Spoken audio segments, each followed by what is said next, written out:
on when you think you're in a safe space or you think you're in a safe place for you as a multi-marginalized person or as someone in multiple minorities, and then you realize that the place you are in is not, in fact, actually safe for you.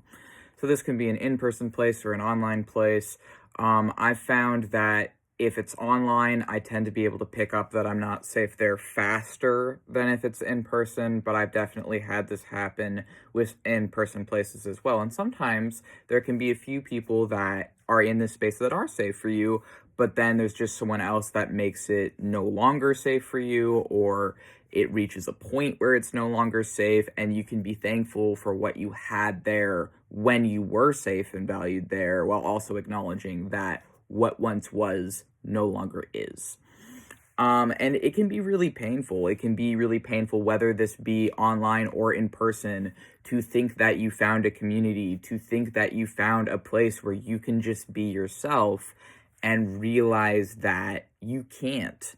And as much as I would like to believe that no matter how different someone is, there is somewhere safe for them to be themselves around other people.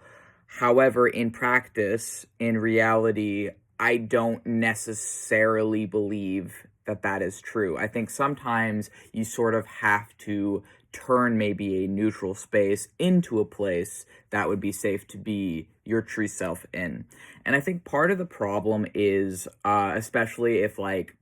the difference someone has that puts them at odds with a society is something that is deeply misunderstood, is something that there is not a lot of visibility of, is something that is heavily demonized and stigmatized, where people have all their own opinions about it, but they don't even have one friend who actually has it or who actually is it. And I think that because of capitalism severely dividing us,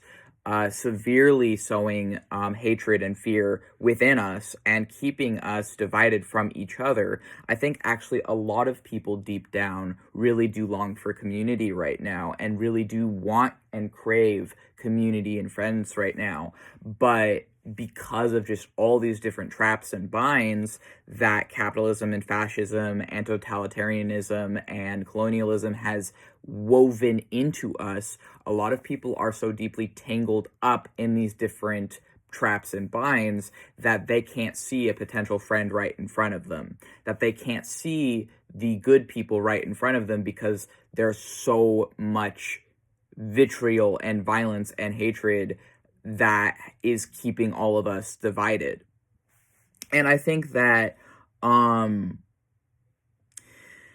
it can be really hard. And I think that it's completely okay to realize that you need to like detach or like stay away from a thing for your own health. And as much as people want to be like, oh no, you shouldn't do that, you shouldn't isolate yourself in response to your PTSD, I'll be freaking honest, like I isolate myself in response to my PTSD all the damn time. When my PTSD is triggered, when my trauma is triggered, as someone who is diagnosed with a lot of different disabilities,